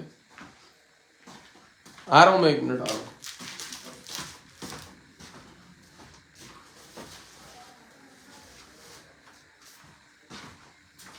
सुनो, 21-22 अंश तक का है तो उच्च का नहीं माना जाएगा, ऐसा नहीं है। उच्च का वो वहां पे भी होगा, पर शायद कह सकते हैं कि उसके बाद का है, अगर वो 20 अंश के बाद का, तो जितना ये है उतना ज्यादा वो शायद अच्छा ना हो, ऐसा कह सकते। डिग्री बहुत महत्व रखती है कि व्यक्ति को फल कितना मिल रहा है, वो यहां से पता लग जाता है। मुझसे बहुत सारे लोग पूछते हैं, समझ रहे हो, जितना मैं सूक्ष्म अध्ययन करके बता सकता हूँ ना, मुझे मालूम है कि मैं कितना कुछ बता सकता हूँ। मैं उससे पूर्ण रूप से कहता भी हूँ व्यक्ति से कि भैया 5 दिन तक भी कुंडली का विश्लेषण करेंगे तो भी शायद खत्म नहीं होने का, इतनी तरह की चीजें 5 दिन तक भी। और मैं तो 10 सेकंड, 15, 20, 25, 50 सेकंड में सब कुछ बता देता हूँ कुंडली के बारे में कि क्या क्या प्रॉब्लम है और क्या क्या उसका इलाज है, निदान है। मतलब जल्दी बता देता हूँ, 1-2 मिनट में निपटा ही देता हूँ सब कुछ। मुझे ज्यादा टाइम देना अच्छा नहीं लगता, क्योंकि मोटी मोटी चीजें देखना आता है मुझे। तो मेरा यही कहने का मतलब है, सूक्ष्म तरीके से अगर कुंडली का विश्लेषण किया जाए ना, तो सुख है तो दुख भी निकल के आ जाएगा। कोई कितना ही बोल रहा है कि मैं भैंस अम्बानी हूँ, कितना ही बोलता रहा कि मेरे सब कुछ अच्छा चल रहा है, या कितना ही बोलता रहा मेरे बहुत खराब चल रहा है, उसमें हम अच्छा भी निकाल देंगे। हमें पता कौन सा अगर अच्छा क्या दे रहा है, और खराब वो बोल रहा हो तो हम उसमें अच्छा निकाल देंगे, अच्छा बोल रहा हो तो हम खराब भी निकाल देंगे। ज्योतिष का काम यही होता है कि वो सही प्रेडिक्शन दे सके व्यक्ति को। वो ग्रहों के आधार पर अगर सबको भिन्न भिन्न करके अलग अलग डिग्री वाइज अगर फलादेश करे ना सब ग्रहों को, मैं कभी कभी लाइव में करता हूँ, मैं बहुत कम करता हूँ वो काम। कैसा, सूर्य का अलग से फलादेश, चंद्रमा का अलग से फलादेश, मंगल का अलग से फलादेश, हिल जाता आदमी। उसके बाद मेरे से पता क्या कहता, बहुत सारे लोग कहने लगे, मैंने एक दिन फला यार हमारा जो आपने लाइव में तो बड़ा अच्छा बताया था कि ये वाला ग्रह बैठा हुआ है यहाँ मित्र की राशि में बैठा हुआ, ये काम करेगा, ऐसे ऐसे करेगा, ये बीमारी देगा। फिर आपने चंद्रमा के बारे में बताया, फिर मंगल के बारे में बताया, ये यहाँ पे बैठा हुआ शत्रु ग्रह को देख रहा है, ये काम करेगा, बढ़िया करेगा, नहीं ये खराब करेगा, क्या करेगा, बहन को अमोसी किसमें, भाइयों में चाचा पक्ष में रहेगा, यहाँ से शनि की इस पे दृष्टि है तो ये विषय वो बना रहा है, चाचा ताऊ कोई जहर खा के मरेगा या फांसी ला के मरेगा। मतलब जो भी फलादेश होता है अगर अलग अलग सब ग्रहों का करा जाए तो उसमें भी बहुत अच्छा रिस्पॉन्स मिलता है। तो पहले हम बेसिक सीख लेते हैं, लास्ट में हम वहीं पे जाएंगे। देखो जब पढ़ाई करते हैं ना ज्योतिष में, तो जब अच्छी प्रेडिक्शन सीखनी है अगर हमें बहुत अच्छी, तो हमको सारे ग्रहों से संबंधित अलग अलग अलग अलग अलग अलग करके उसको घाटना पड़ेगा। अब उसको मैं समझा देता हूँ। उच्च का हमने यहाँ पढ़ लिया, नीच के बारे में कल पढ़ेंगे, क्योंकि जहां पे उच्च का है उसी के जस्ट सामने में नीच का होगा, सप्तम भाव में, उसी के जस्ट सामने वाले में, वो कल पढ़ लेंगे। आज मैं तुम लोगों को एक छोटा सा बहुत बढ़िया तरीका बताता हूँ पढ़ने का, वो ज्योतिष की उसका फलादेश करने का, कुंडली फलादेश करने का एक बढ़िया सा तरीका समझाता हूँ। देखो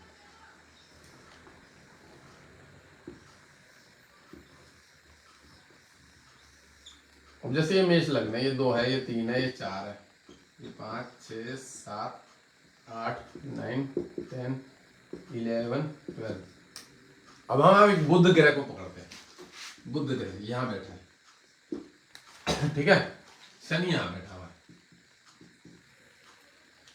साफ यानी में चल रहा है वाला, अच्छे वाले से लिखेंगे, नीला शनि, ठीक है। राहु यहाँ बैठा है, राहु केतु सामने ही बैठे हैं, उसको ज्यादा आगे पीछे भगाने की जरूरत नहीं है। सूर्य यहाँ बैठा है, चंद्रमा धनु राशि पे ले लेते हैं, 9 नंबर की राशि। और कौन बाकी रह गया, गुरु रह गया, चलो गुरु को यहाँ ले लेते हैं, ठीक है। और कौन रह गया, शनि रह गया, गुरु रह हो गया, 1, 2, 3, 4, 5, 6, 7, अभी तो 2 बाकी रह गए। नहीं ये तो बुध मैंने लिख दिया, 1, 2, 3, 4, 5, 6, 7, चंद्रमा ले लिया, सूर्य भी ले लिया, मंगल को यहाँ लेते हैं। अब एक शुक्र रह गया, शुक्र को यहाँ ले लेते हैं उसके मित्र की राशि पे, शनि की राशि पे। चल अब हम फलादेश करते हैं। देखो फलादेश होता कैसा है, ये बहुत बड़ी बात बता रहा हूँ और बहुत अच्छी बात बता रहा हूँ, और हर विद्यार्थी के वर्ग की बात बता रहा हूँ, जो सीख रहे हैं उसके लिए भी, जो फलादेश कर रहे हैं उसके लिए भी, जो एस्ट्रोलॉजर बने बैठे हैं उनके लिए भी, ये बहुत अच्छी चीज बता रहा हूँ। इसमें क्या होता है, सबसे पहले हम आते हैं सूर्य पे। 6 नंबर किसकी होती है, कन्या राशि, बुध। बुध का मित्र ग्रह है सूर्य, मित्र ग्रह ही समझो उसको, क्योंकि सूर्य बुध के साथ ही रहता है हमेशा, ठीक है। तो अपने मित्र की राशि पे बैठा हुआ सूर्य, एक मिनट रुको, इसमें सम लिखा हुआ है, वैसे तो मित्रता ही बरतता है वो। हाँ, बुध का मित्र है सूर्य, और सूर्य का बुध मित्र नहीं है। सूर्य का बुध मित्र नहीं है, सम है। बाकी बुध का मित्र सूर्य है, तो कोई बात नहीं, इसको हम मित्र ही मानेंगे, मित्र ही मानेंगे, क्योंकि बुध का मित्र है सूर्य। सूर्य का मित्र बुध नहीं है, बुध उसका सम है, क्योंकि बुध जो है वो शनि और शुक्र से मित्रता रखता है, तो वो सूर्य से मित्रता नहीं रखता, पर सूर्य से मित्रता रखता है कि सूर्य दयालु है, और उसी ने बुध को अपने पास गोद ले रखा था कि तू मेरे साथ ही रहे। उसको ही अधिकारी युवराज पद का जो दे रखा है वो इसने दे रखा है सूर्य ने। चलो वो सब चीजें भी जो जानकार है, और मैं बता दूंगा, ऐसा नहीं कि नहीं बताऊंगा ये सब चीजें, कौन किसका मित्र है, बाप है, भाई है, जो भी है वो समझा दूंगा। बात करते हैं किस पे, सूर्य। तो मित्र की राशि पे बैठा हुआ सूर्य, ठीक है। शत्रु रोग ऋण कर्जे के घर पे बैठा हुआ सूर्य, ठीक है। और मित्र की राशि पे बैठा हुआ, आपको ऋण नहीं होने देगा, कर्जा नहीं होने देगा, और अगर कुछ होता है तो उसको चुकतवा देगा, शत्रु नहीं होने देगा, रोग नहीं होने देगा, बलवान है यहाँ पे। मतलब यहाँ बैठा खराब घर में, छठे घर में, पर मित्र की राशि पे बैठा हुआ है। और ये घर का जो मालिक है शनि और मंगल है, छठे घर का, रोग ऋण शत्रु कर्जे के घर का मन। तो यहाँ सूर्य बलवान ग्रह होता है, तो क्रूर घर में बैठा हुआ क्रूर ग्रह और बलवान हो जाता है, अच्छा हो जाता है। यहाँ बैठा हुआ सूर्य और अच्छा काम करेगा। अब इसकी 12वीं पूर्ण दृष्टि अपने मित्र को पड़ रही है, किसको, गुरु को। और गुरु तो है सूर्य का भारी अच्छा ग्रह, क्यों, क्योंकि गुरु सूर्य चंद्र मंगल का ही गुरु है, बृहस्पति है, देवता है, मतलब उन्हीं का। क्योंकि जैसे सूर्य राजा ग्रह, तो राजा ग्रह क्या करता है, कोई भी जो गाइडेंस लेता है वो बृहस्पति से लेता है, उसके बाद कोई काम करता है, समझ रहे हो ना। जैसे आगे के देखा होगा आप लोगों ने, राजा जो होते हैं, जो गुरुकुल के वेद वेता होते हैं, जो ऋषि मुनि होते हैं, उनसे आज्ञा लेके कोई भी काम करते हैं। तो यहाँ अपने ही मित्र को बैठा हुआ गुरु को 12वें घर से विदेश से इनकम, एक्स्ट्रा इनकम, बाहरी स्थान से इनकम, शेयर मार्केट से इनकम, हर तरह की व्यवस्था बना के रखेगा, हर तरह की व्यवस्था, पैसे का अभाव ही नहीं रहेगा, ये बैठा हुआ सूर्य। और लग्नेश इस बच्चे का मंगल है, मतलब इस व्यक्ति का जो लग्नेश मंगल है वो भी उसका सूर्य का मित्र है, ठीक है। अब हम बात करते हैं सूर्य का फलादेश, इतना ही है बस। अब देखो एक चीज और बता देते हैं, पंचमेश सूर्य है, सूर्य पंचमेश है, बैठा का है षष्ठ घर में, और अपने मित्र को देख रहा है, तो पंचमेश को भी बड़ा बल मिलेगा। पंचमेश संतान होता है, इसके बच्चे जो होंगे मंगल की अष्टम पूर्ण दृष्टि गुरु पे, विदेश जाएंगे ही जाएंगे, पैसा कमाएंगे कमाएंगे विदेश में, संतान के घर में, ये भी देखा जाएगा, क्योंकि वो पंचमेश है। और उसका संबंध कहीं ना कहीं अपने मित्रों के साथ हो रहा है, पूरा का पूरा पंचमेश का संबंध। यहाँ बैठा है गुरु के साथ बैठा है, गुरु भी सूर्य को देख रहा है, समझ रहे हो, तो बहुत अच्छा योग है इस वाली कुंडली। अब बात करते हैं चंद्रमा का। पहले सूर्य का फलादेश हो गया कि इसके संतान के लिए भी बढ़िया अच्छा है, और संतान को कोई बाधा भी नहीं देगा। राहु से षष्ठाष्टक योग है, राहु तकलीफ देना चाहेगा, पर गुरु वहां से उसको बल मिल जाएगा सूर्य को, क्योंकि गुरु जो है वो मित्र की खुद की राशि पे बैठा हुआ है। और यहाँ जो सूर्य है जो षष्ठेश में चला गया, उसकी राशि पे ही मंगल बैठ गया, मित्र ग्रह, और चंद्रमा से नवम पे बैठा हुआ है। तो कहीं ना कहीं शुक्र जो देख भी रहा है मंगल को, तो उतना कोई नुकसान नहीं दे पाएगा संतान में कि संतान प्रॉब्लम कर देगा, मिसकैरेज कर देगा, नहीं कर पाएगा, संभाल लेंगे ग्रह, अपने ग्रह बलवान है, संभाल लेंगे। और पंचमेश भी सूर्य है, और बैठा भी वहां पे उसका मित्र है मंगल, तो संतान आराम से हो जाएगी और पुत्र ही हो जाएगी। अब बात करते हैं चंद्रमा की। चंद्रमा अपने ही मित्र की राशि पे, धनु राशि पे, धनु गुरु है, और गुरु कौन है, उसके हस्बैंड है, पति है। तो चंद्रमा अपने मित्र की राशि में बैठा हुआ पराक्रम के घर को देख रहा है, ठीक है। तो खुद की मित्र की राशि पे भाग्य जो है हमेशा साथ देगा, क्योंकि खुद की मित्र की राशि पे बैठा हुआ भाग्य हमेशा साथ देगा। अब रही बात कि इसकी मम्मी का जो घर है चंद्रमा, उसके ऊपर केतु बैठा, तो मम्मी को हार्ट अटैक, हृदय रोग, अकस्मात बीमारी, पेट संबंधित ऑपरेशन, तकलीफ, क्यों, क्योंकि केतु क्रूर ग्रह और पाप ग्रह, केतु क्रूर और पाप ग्रह। अब देखो चंद्रमा से 8वें पे बैठा है, तो मम्मी की अकस्मात ही मृत्यु होगी, अकस्मात ही मृत्यु होगी, समझ रहे हो। और रही बात चंद्रमा की, तो चंद्रमा के ऊपर जो केतु बैठा तो थोड़ा शरीर को फैला देता है, मोटा कर देता है, अस्थमा देता है, अस्थमा की बीमारी देगा, ये फलादेश होगा, ठीक है। तो ये मम्मी वाले घर को जरूर कष्ट देगा, मम्मी को जरूर से आगे कष्ट देगा, पर चंद्रमा अच्छा है, खुद से भाग्य सब, ये पराक्रम के घर को देख रहा है। तो ये जो भी व्यक्ति है, इसका मन जो है कहीं ना कहीं कुछ ना कुछ नया, कुछ ना कुछ करने के लिए हमेशा प्रेरित रहेगा, क्योंकि पराक्रम का जो घर होता है वो ये दर्शाता है कि व्यक्ति कुछ करना चाह रहा है। और गोचर देख लो गलती से, उसमें कहीं चंद्र मंगल का कुछ आया, तो आपने नया काम चालू किया, अभी यह करना चाह रहे हो, हाँ जी बस सोच ही रहा हूँ, रोज रोज सोच रहा हूँ, बताओ आप ही बताओ क्या करना, हमसे पूछ देता है। और मैं तो पक्का बता देता हूँ ये चीजें, मैं तो पक्का कितने हजार लोगों की कुंडली में बता चुका हूँ, तो ये क्या नया काम डालना चाह रहा कुछ, इसलिए फोन किया। हाँ हाँ महाराज जी बिल्कुल सही कह रहे हो, सही कह रहे हो। ये बताओ, आप ही बताओ आप मेरे को कि कौन सा काम करना चाहिए। तो मैं 4-5 चीजें बताता हूँ इस टाइप का। हाँ इसमें से ये वाला ही काम है, आपने जो ये वाला बताया यही वाला काम है, ये होता फला दे। अगर आपके चंद्रमा की दशा चल रही है, अंतर दशा चल रही है, पतंदर दशा चल रही है चंद्रमा की, वो अगर पराक्रम के घर को देख रहा है तो इसका मतलब ये आपकी कुंडली में, मैं जन्म कुंडली की बात कर रहा हूँ, गोचर की बात नहीं कर रहा हूँ। गोचर में तुम्हारे कहाँ बैठा हुआ चंद्रमा, गुरु का बैठा, मंगल का बैठा, सूर्य में, उसकी बात नहीं कर रहा हूँ। मैं जन्म कुंडली से ही सारे विश्लेषण कर देता हूँ। चलो अब आते हैं मंगल के ऊपर। अपने ही मित्र की राशि पे मंगल बैठा हुआ सूर्य के अष्टम भाव को देख रहा है।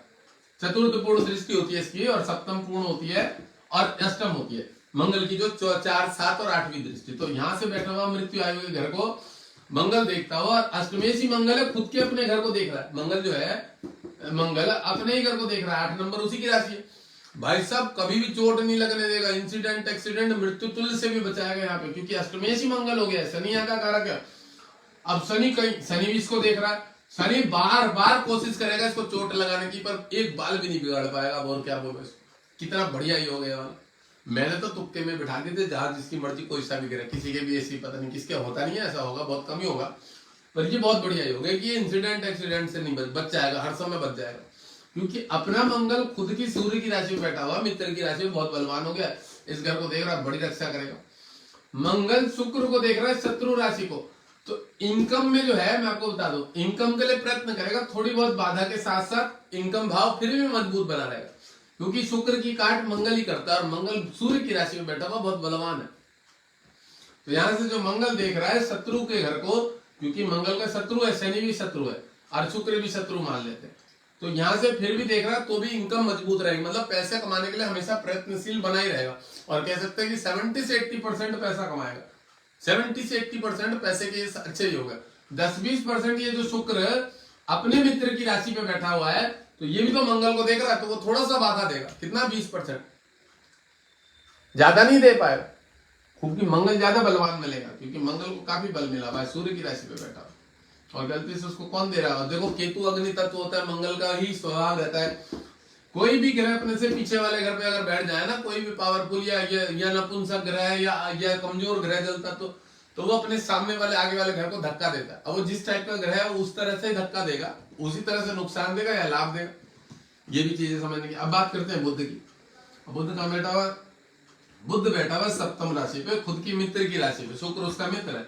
अब ये लग्न को देख रहा है, ठीक है, तो मित्र की राशि में बैठा, तो व्यापार घर, पत्नी घर, ये सब मजबूत रहेगा, अच्छा रहेगा। पत्नी शिक्षित मिलेगी, क्योंकि खुद की मित्र की राशि पे बुध शिक्षा संबंधित क्षेत्र में भी हो सकती है। शुक्र जो होता है वो एक साफ सुथरा काम देता है, साफ सुथरा काम माने टीचर वाला काम, या कोई सरकारी एम्प्लॉय हो गई बढ़िया, किसी विभाग में कोई कुछ जॉब करने वाली, तो बुध बहुत बढ़िया है। या अगर ये कोई अपना व्यापार करती होंगी इनकी पत्नी, या अकाउंटेंट का कोई काम सीखा होगा, कंप्यूटर रिलेटिव कोई काम सीखा होगा, अगर मंगल की गलती से दृष्टि पड़ रही हो तो पूर्ण रूप से ऐसा योग बनाएगा, पर वैसा कुछ नहीं है। ये बुध बैठा हुआ है, टीचर वीचर बनने का ज्यादा योग है, गवर्नमेंट टीचर होने का, पत्नी का, या खुद का कोई पढ़े लिखे शिक्षित या प्राइवेट क्षेत्र में मेहनत करने का कोई अच्छा योग है, ठीक है। तो ये यहाँ से बैठा हुआ अपने शरीर को, लग्न को देख रहा है, तो इनको एक सौड़े से समस्या पता क्या देगा। बुध जो यहाँ बैठा हुआ है, क्योंकि बुध मेष लग्न में शत्रु ग्रह होता है, अब पराक्रम के घर का कारक है, और कहाँ का कारक है, रोग के घर का कारक। तो रोग पे तो सूर्य ने उसको संभाल लिया, रोग के घर पे। अब यहाँ पे एक चीज पता क्या है, बुध जब लग्न को देखा तो थोड़ी सी लीवर की समस्या देगा, कि रोगेश ही बुध है, रोगेश का जो मालिक है वो बुध है। बुध बैठा सप्तम में मारक राशि में, तो लीवर की समस्या और स्किन की प्रॉब्लम जरूर देगा, नसों से संबंधित समस्या देगा। और जब ये लग्न को देखेगा, लग्न मंगल है, मंगल इसका बुध का शत्रु है, तो इस शरीर को थोड़ा सा नुकसान जरूर देगा, लीवर की समस्या, स्किन प्रॉब्लम जरूर रहेगी इस व्यक्ति को, जरूर रहेगा, लीवर थोड़ा कमजोर जरूर रहेगा इस व्यक्ति को। ये चीज इसके साथ होगी, समझ रहे हो आप, ये जो चीज मैंने बताई लीवर संबंधित, तो बुध यहाँ थोड़ी सी तकलीफ इसको देगा ही देगा हमेशा।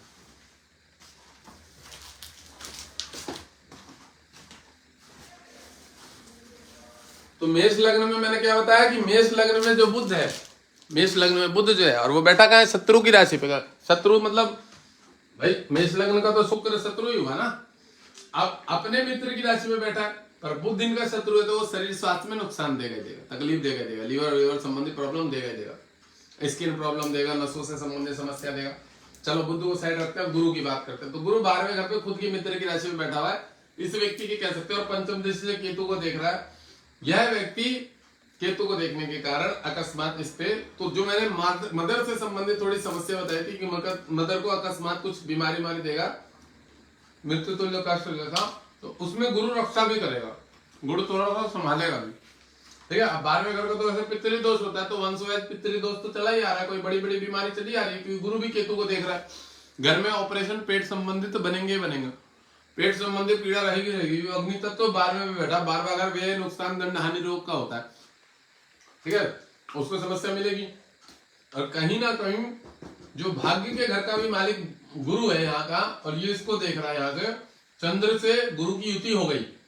गुरु की राशि में, गुरु चंद्रमा के घर को देख रहा है, 4 नंबर वाले को, केतु उसके अब चंद्रमा गुरु की राशि में बैठा हो, तो ये बोल सकते हैं कि ऐसे व्यक्ति धार्मिक बहुत ज्यादा होंगे, बहुत ज्यादा धार्मिक होंगे, धर्म कर्म करने वाले, अच्छे अच्छे दान पुण्य करने वाले, धर्मशाला बनवाने वाले, कुछ कुछ अच्छे कार्य में इन्वॉल्व रहेंगे, क्योंकि ये धर्म कर्म का घर है वाला। अब चंद्रमा गुरु की राशि में बैठा हुआ है, धनु राशि में। ठीक है, अब गुरु चंद्रमा के घर को देख रहा है, तो युति बोल सकते हैं कि उससे लेन देन है इसका, किसका, गुरु का चंद्र से। और केतु अग्नि तत्व है, केतु में मंगल वाला स्वभाव है, वो भी चंद्रमा का मित्र है मंगल, तो उसकी पंचम दृष्टि इस घर को देख रही है, सप्तम और गुरु को भी देख रहा है। तो एक विशेष योग कारक, केतु जब गुरु को देख रहा है तो एक विशेष योग कारक क्या वस्तु बना रहा पता है, कि इस व्यक्ति का ज्ञान बड़े उच्च स्तर का होगा, जिसका विचार है बड़े उच्च स्तर का होगा, ज्ञानी होगा, बड़ा अच्छा। और मैं ये भी बता दूं, इसके जो है कार्य जो होंगे ना, कार्य में प्रोफेशन बहुत अच्छा होगा, आगे बढ़ेगा धीरे धीरे, ये बहुत अच्छा योग गुरु संबंध। अब बात करते हैं शुक्र। गुरु को और भी फलादेश है, गुरु इस घर को भी देख रहा है, सूर्य को राजयोग भी बना रहा है, फिर इस घर को देखने के कारण पैतृक संपत्ति के घर का, समझ रहे, गुरु पैतृक संपत्ति भी देगा इस घर को देखने के कारण, जैसे दादा का परदादा की प्रॉपर्टी मिलने का भी हो। अब हम बात करते हैं शुक्र का, तो शुक्र अपने ही मित्र की राशि में बैठा हुआ है, इस व्यक्ति का शत्रु है मंगल का, यहां से इस घर को देख रहा है मंगल को, तो कहीं ना कहीं पेट संबंधी थोड़ी सी समस्या देगा। अब देखो शुक्र कॉन्स्टिपेशन देता, बीमारी देता, पेट में कब देता, मित्र की राशि में बैठा अपने मित्र की, बट इस व्यक्ति का शत्रु है, तो वो बलवान हो रहा है, वो शरीर को मंगल को देख रहा, तो कहीं ना कहीं जो इसका बच्चा होगा उसको भी शरीर स्वास्थ्य में थोड़ी बहुत तकलीफ देगा, संतानों को। और शुक्र जो यहाँ पे बैठा हुआ है मित्र की राशि पे, अपने मित्र की राशि पे, शनि की राशि पे, पर इस व्यक्ति को तो कहीं ना कहीं थोड़ा सा कॉन्स्टिपेशन देगा, सर्दी जुकाम देगा, एलर्जी देगा, ये सब समस्या इसको देगा। ठीक है, राहु के पीछे रोग बीमारी का कारक ग्रह होता है, नशा वशा करने, ऐसे व्यक्ति को कह सकते हैं कि शुक्र इसको देख रहा है, अनैतिक संबंधों में जरूर लेके जाएगा, अनैतिक संबंधों में जरूर लेके जाएगा। ठीक है, गलत चीजों में लेके जाएगा, अनैतिक संबंधों में लेके जाएगा, ये सब योग बनाता है। ठीक है, शुक्र की अपने शत्रु को, मंगल को यहाँ देखने के कारण संतान पक्ष को भी थोड़ा गलत चीजों में लेके जाएगा, बाहर का खाना पीना, उठना बैठना, ज्यादा मोबाइल चलाना, पढ़ाई में मन नहीं लगना, ये भी काम करेगा शुक्र यहाँ से बैठा। अब शनि की बात करता हूँ, शनि की तीसरी पूर्ण दृष्टि इसको, तो मम्मी को पैरालिसिस लकवा मारने का योग बनाएगा, क्योंकि शनि मित्र की राशि पे, शुक्र की राशि में बैठा हुआ, शनि अशुभ है इस व्यक्ति के चार्ट में, दसम एकादश भाव को कारक है शनि, धन जुड़ने में भी कमी करेगा, क्योंकि वो अपने मित्र की राशि पे, और राहु भी उसको देख रहा है, तो एक पितृ दोष टाइप का भी दोष बन गया, क्योंकि राहु शनि की होती भारी पितृ दोष होती है। अब शनि यहाँ बैठने के कारण माता के घर को, तो मम्मी को तो शरीर स्वास्थ्य संबंधी पैरालिसिस लकवा मारने का भी योग बना रहा है, शनि केतु की होती। शनि यहाँ से अष्टम भाव को देख रहा है, बीच बीच में से चोट वोट लगाता रहेगा, पर ये व्यक्ति बच जाएगा, जैसा कि मैंने पहले बताया, बहुत सारे बचने के योग है इसमें। ठीक है, आयु लंबी है इस व्यक्ति की, बहुत अच्छी लंबी आयु, क्योंकि शनि देखता है किसी घर को, मृत्यु के घर को, इस अष्टम भाव को, आयु बहुत अच्छी होती है। और अपना मंगल भी इसके घर को देख रहा है, व्यक्ति की बहुत अच्छी आयु, 100 के आसपास आयु है, 98 99 के आसपास इस व्यक्ति की आयु है, 99, क्योंकि मंगल देख रहा है, 9 मूलांक मंगल का होता है, तो कहीं ना कहीं 90 99 के आसपास इस व्यक्ति की आयु है। ठीक है, शनि का फलादेश छोड़ देते हैं, दसम पूर्ण जैसे शुक्र को देखने के कारण, शनि शुक्र को पैसा अच्छा, मतलब देखो शनि की दसम पूर्ण दृष्टि शुक्र पे है, और शुक्र की राशि पे शनि उच्च का होता है अपने मित्र की, तो शनि इसको शरीर स्वास्थ्य में जरूर कष्ट देगा, भाग दौड़ ज्यादा कराएगा, पर अब जब शनि की उच्च की दृष्टि है, तो मैं ये गारंटी बता सकता हूँ 70-80 हजार, 50-60 हजार रुपए कम से कम इसकी तनख्वाह होगी, अगर शनि खुद के ही घर को, खुद की राशि को, और अपने मित्र के घर को 50-60-70 हजार रुपए कम से कम तनख्वाह होगी, कम से कम। इस व्यक्ति एक फिक्स इनकम है ही है इस व्यक्ति की। मैं चार्ट खोलता हूँ, मैं फिर भी बताता हूँ, बहुत सारे लोगों को बताता हूँ कि आप भले ही लूले लंगड़े हो, पर आपकी एक फिक्स इनकम है ही है, 15-17-18 हजार के आसपास, वो स्वीकार करता है, राजी है इस बात, मैंने कईयों से स्वीकार करवाया है इस बात को, ठीक है। तो ये शनि अपने से मित्र के घर को, ये शरीर में कष्ट देगा, वायु रोग देगा, एलर्जी देगा, बॉडी में आलसपन देगा, पर ये फिर भी जो इस घर को देख रहा है तो वो एक फिक्सिंग। दसम पूर्ण दृष्टि की बात बताई मैंने, अष्टम भी बताई, सप्तम दृष्टि भी और तीसरे दृष्टि के बारे में भी बताया और दसम पूर्ण दृष्टि। अब हम बात करते हैं राहु। राहु केंद्र में खुद की मित्र की राशि में बैठा हुआ, शनि की राशि में पंचम दृष्टि से धन कुटुंब में घर के देख रहा, पैसा जुड़ेगा और खर्चा होगा, जुड़ेगा और खर्चा होगा, मतलब खर्चा कराता रहेगा बीच में। शत्रु की राशि में बैठे हुए केतु को राहु जो देख रहा है तो ये इसकी मम्मी को शरीर स्वास्थ्य बीमारी तकलीफ देगा ही देगा, नेगेटिविटी देगा। राहु सूर्य को देखने के कारण ग्रहण योग, ठीक है, तो थोड़ा पेट संबंधी समस्या बनाएगा, गैस बनाएगा, आंखों में समस्या बनाएगा और थोड़ा सा सर भारी भारी रखा करेगा इसका, और ये व्यक्ति बाहर का खाने पीने की तरफ जरूर जाएगा। अब राहु यहाँ से 12वें पूर्ण दृष्टि चंद्रमा को देकर ग्रहण बना रहा, तो भले कितनी भी अच्छी कुंडली है पर इसको टेंशन डिप्रेशन थोड़ी बहुत घर गृहस्थी से परेशानियां रहेंगी। पूजा पाठ में इसका कम मन लगा करेगा, ठीक है। अब बात करते हैं केतु का, लास्ट ग्रह। चंद्र की राशि पे लग्नेश का मित्र का होने के कारण, एक मच्छर मार दीजिए, तो चंद्र की राशि पे लग्नेश का मित्र का होने के कारण, अष्टम भाव को देखने के कारण राहु केतु बहुत अच्छा ग्रह, आध्यात्मिक ग्रह बनाएगा, आध्यात्मिक क्षेत्र में उन्नति करेगा। कर्म स्थान को देखने के कारण काम धंधे में बीच बीच में डिस्टर्बेंस करेगा, काम धंधा कभी कभी चेंज करेगा, स्थान परिवर्तन कराने का योग बनाएगा। अब ये 12वें घर को देखने के कारण विदेश से पैसा लाएगा और इस व्यक्ति के प्रमोशन जरूर होंगे, जरूर 2-2, 3-3, 4-4 प्रमोशन कराएगा, इसके आने वाले समय बढ़ेगा। पराक्रम घर के कारण इस व्यक्ति का पैसा जो है कहीं ना कहीं इन्वेस्टमेंट जरूर रहेगा, LIC में हो जाए, इधर उधर हो जाए, और इसके दिमाग में कुछ ना कुछ चलता रहेगा कि ये प्रॉपर्टी डाल दो, और ये डालेगा भी जरूर खरीद खरीद के। 3-4 प्रॉपर्टी रहेंगी इसकी, ये भी बता दो। मुझे दिख रहा है इस व्यक्ति का हाथ भी दिख रहा है, मुझे इस लग्न चार्ट के हिसाब से इस व्यक्ति का पूरा हाथ भी दिख रहा है, आंखों में दिख रहा है कि हाँ इस व्यक्ति का इस तरह का हाथ हो। चलो ठीक, मैं हस्तरेखा भी जानता हूँ ना, फेस रीडिंग भी जानता हूँ ना, इस व्यक्ति का चेहरा भी बता दो, गोल चेहरा होगा, भरा हुआ और बहुत चिकना होगा, गोरा होगा, लाल लाल होगा चेहरा इस व्यक्ति का, इसका जिसका भी। मैं एक बार बता दूं, ये लग्न किसी का है नहीं, ये मैंने ही बनाया हुआ, गलती से किसी भी ग्रह को बता दिया, पर मुझे यहाँ पूरा दिख रहा है कि इस व्यक्ति की स्थिति क्या है, परिस्थिति क्या है, समझ रहे हो। ये चीज सारे ग्रह दर्शा देते हैं कि कौन सा ग्रह क्या काम करता है, और ये जिस चीज में भी इसको पैसा इन्वेस्टमेंट करेगा, समझ रहे हो, तो इसको 70% बोल सकते हैं कि लाभ मिलेगा, 30% थोड़ा बहुत ऊंची नीच इसके साथ चलता रहेगा, और ये जहां अब 30% इसलिए रहेगा कि ये दूसरों के ऊपर भरोसा करके कोई व्यापार करेगा, काम करेगा, तो जो लोगों के ऊपर भरोसा करेगा वो साले दलाल होंगे, ब्रोकर होंगे, कमीशन बेस वाले होंगे, एक नंबर हरामी होंगे, वो इसका पैसा मारेंगे, खाएंगे आराम से बैठ, मतलब अपना भी उपयोग करेंगे, इसको पैसा मिलेगा, ये नहीं बोल रहा हूँ, और ये जिसको भी पैसा देके लगवाएगा उसको भी लाभ मिलेगा उससे। चलो अब पता लग गया होगा कि मैं कैसे कुंडली देखता हूँ, लोगों को ये भी पता लग गया होगा, मेरे को बहुत सारे लोग कहते हैं।